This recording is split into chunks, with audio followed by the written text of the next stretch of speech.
In Texas, a kid-friendly drag brunch was protested, literally people outside protesting the event.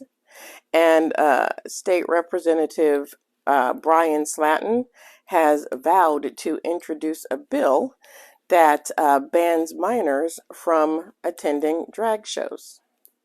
In California, the San Lorenzo Library was supposed to be drag story time. However, at least 5 men dressed in the colors of the Proud Boys walked in, interrupted story time, hurled anti-gay and anti-transphobic slurs. One of them wearing a T-shirt with an AR-15 and "Kill your local pedophiles," terrorizing the children that they were supposed to be protecting. Okay. And then claiming that Drag Time Story Hour was sexual. Yeah, yeah.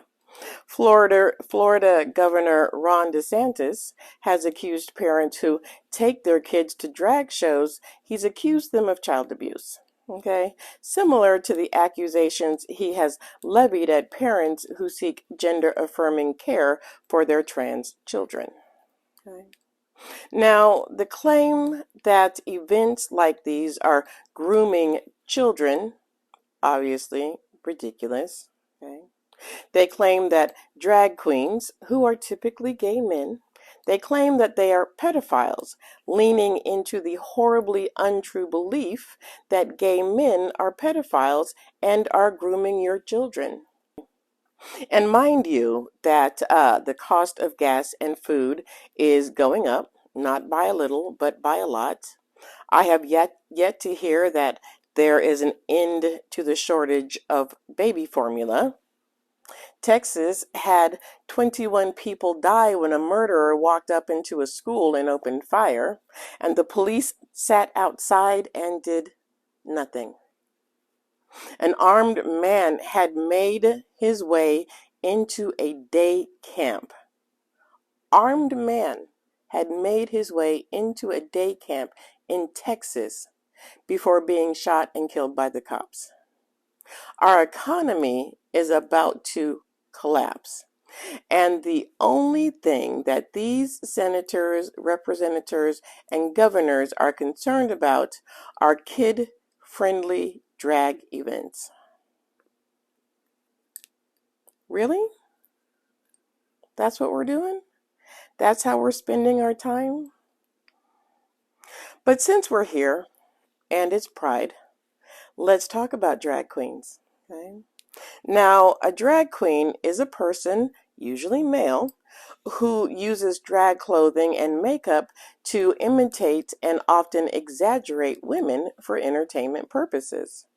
In modern times, drag queens are associated with gay men and gay culture, but other people of other genders and sexual identities also perform as drag queens. Okay, there are several AFAB or assigned female at birth drag queens, and I was going to be one of them until I started my illustrious career on TikTok. Now, people partake in the activity of drag for reasons ranging from self-expression to mainstream performance, or just to make people feel better, just to make them happy for, if only for a small amount of time. Yeah.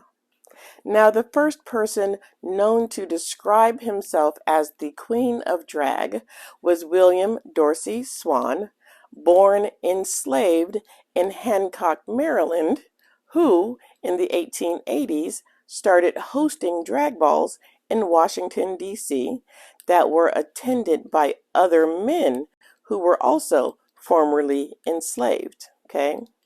And a lot of times, not surprisingly, they would be rated. Okay, I believe it was 1896. He was convicted and sentenced to 10 months in jail on the false charge. Yeah, they were falsely accusing us even then. Yeah. but on the false charge of keeping a disorderly house. Okay, and that's a euphemism for running a brothel. Now, William requested a pardon from the president for holding a drag ball. The president said no. Now, development of the drag queen in the United States, it was influenced by the development of the blackface minstrel shows. There's a reason why we don't want y'all in blackface. Yeah, Google minstrel show and its history. Yeah.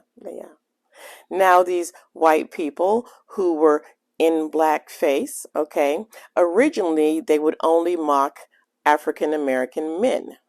But as time went on, they found it amusing to mock African American femininity as well. Yeah. Now, drag, its broad comedic stylings, helped develop vaudeville shows. It helped develop the vaudeville shows of the 1800s to the early 1900s, okay? With vaudeville becoming more popular, it allowed female impersonators, drag queens, white drag queens, to become popular as well, okay? Now, at this time, being a female impersonator was seen as something for the straight white man, and any deviation was punished, meaning if you were gay or if you were black, you were punished. Okay? But over time, connection with sex work and homosexuality, eventually it led to the decline of vaudeville. Now, in the early to mid 1900s, female impersonation had become tied to the LGBTQIA plus community, okay, and thus it became a crime. Okay? So because of this, it had to change forms. It had to change locations. Okay, and this is because in many states, including California and New York, they made it illegal for men to dress as women. Okay, and this was specifically targeted for gay men. Believe it was New York who said that you had to wear 3 pieces of clothing that correlated to your gender. And if you did not, if it was a man in women's clothing, they were arrested. Okay?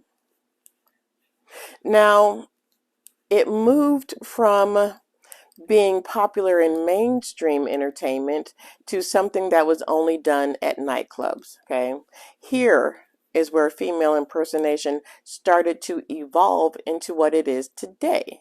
Okay, what we now call drag, who we now call drag queens. Okay? Drag has come to be a celebrated and important aspect of modern gay life and straight girl life. Let's be real. Who do you see at a drag brunch? Gay men, straight women. Many gay bars and clubs around the world hold drag shows as special parties. Several international drag day holidays have been started over the years to promote the shows. In the United States, Drag Day is typically celebrated in early March, which coincidentally is when my birthday is. I know. It was meant to be, y'all. Maybe I should be a drag queen. Huh. I should revisit that. All the signs are there. I should revisit that. Okay. Let's continue now.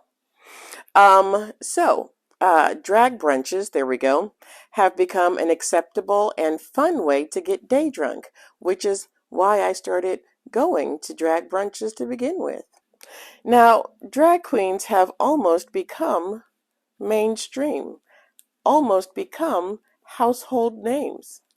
Perfect example, how many of you know who Bob the Drag Queen is? Or Monet Exchange? Shea Coulee? Ms. Cracker? Trixie Mattel?